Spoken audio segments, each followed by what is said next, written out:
Foldable phones are good. Yeah, really, they are good. Samsung Galaxy Z Fold 2, or take the example of Samsung Galaxy Z Flip, or whether it is Moto Razr range, or whether it is Huawei range, or the first Android supported Microsoft Surface Duo. All these mobiles are foldable, and all these brands will definitely are the one of the most successful brands in their respective fields. These brands must have thought that this is not a short term investment, definitely. Foldable phones have been long term hailed as a holy grail of innovation in smartphone technology, but we have seen that the pompous exterior and powerful interior not always have been practical. Well, that's the question many brands will have a dilemma of.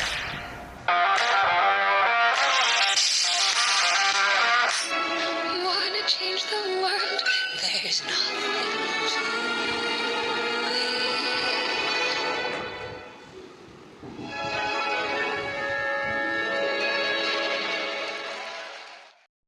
Apple is looking to launch its foldable devices as soon as possible, whereas the Samsung is already looking spearhead in this technology.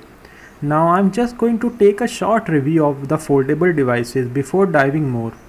Speaking of foldable devices, we have to keep in mind the first foldable phone that was available was launched by relatively small Chinese OEM Royal Corporation. So that means this brand has nothing to lose, cause these brands which are locally available or relatively small brands can take these type of risks, cause they are playing in open field where they have nothing to lose. But the brands like Samsung, Microsoft, Huawei, Moto, and now Apple, and many brands that are working on this technology, if they are working on this technology, they should keep in mind the most important thing. Foldable phones offers a bleeding edge technology and highly marvelous engineering. And if you are using a foldable phone or if you have read about it, you should know about the hinges. Hinges should be smooth like Microsoft Surface. So what could be advantages of foldable technology? Before diving into its disadvantages, we should know about its advantages first.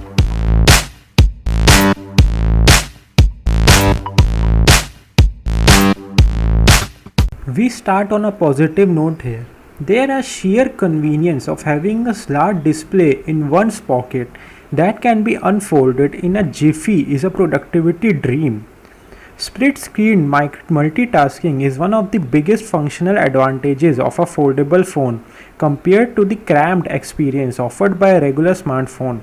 And for a new person who often has to jot down a quick story on the go, while referencing a source, the split view experience on the Galaxy Fold is a bliss for me. Another area where foldable phones win is in gaming and video consumption. Ever tried a PUBG mobile which is famous today? Mobile on a 8-inch panel that is not a tablet. Well, foldable phones offer you that perk. Imagine quickly finishing an episode on Netflix while sitting in your Uber ride. A pocketable 8-inch display will you save the trouble of holding the screen close to your face or squinting your eyes to notice details on 5.5-inch screen. And did I mention the high-end silicon and the powerful imaging hardware that is mainstay on all foldable phones out of there? Yes, the current breed of foldable phones covers it all. You must be all thinking, after speaking of so much positive things about these devices, can there be any disadvantages of these phones too?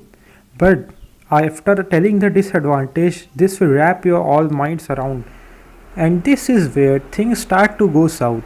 All that hardware, especially getting the foldable mechanism right, requires a lot of R&D money and material expense, which means the end product is definitely not cheap. The Motorola Razr costs $1,400.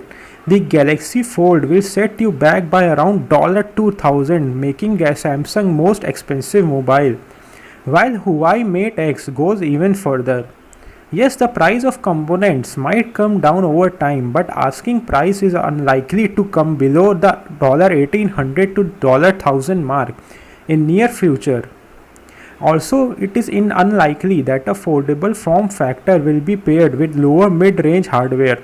So if you are holding your breaths for mythical Moto G Fold or Randomi Flip, don't. And the same affordability dilemma goes for repair and replacement services. Take for example the Galaxy Fold. Samsung will charge you a premium of $599 to replace the foldable panel, equivalent to price tag of a well-equipped budget flagship like OnePlus 7T or Asus 6Z.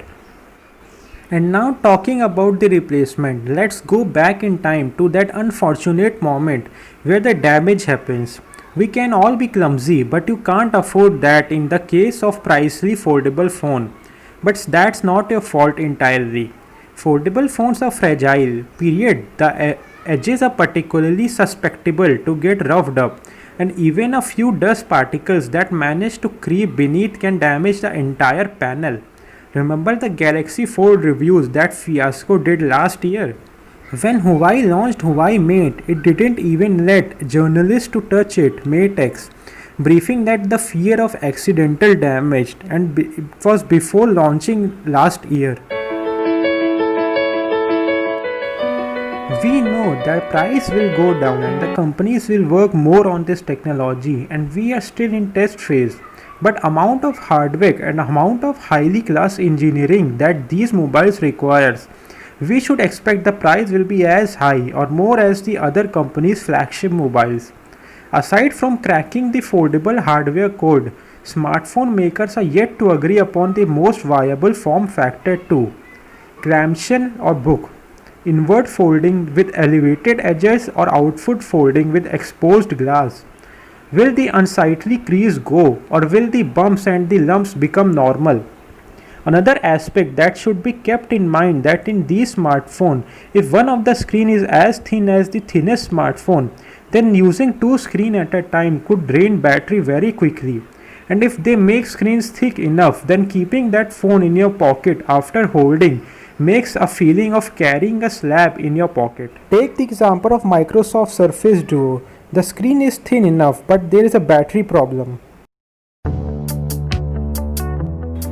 Well, I cannot draw the conclusion right away at the moment. I will love to watch this device's performance 3 to 4 years later.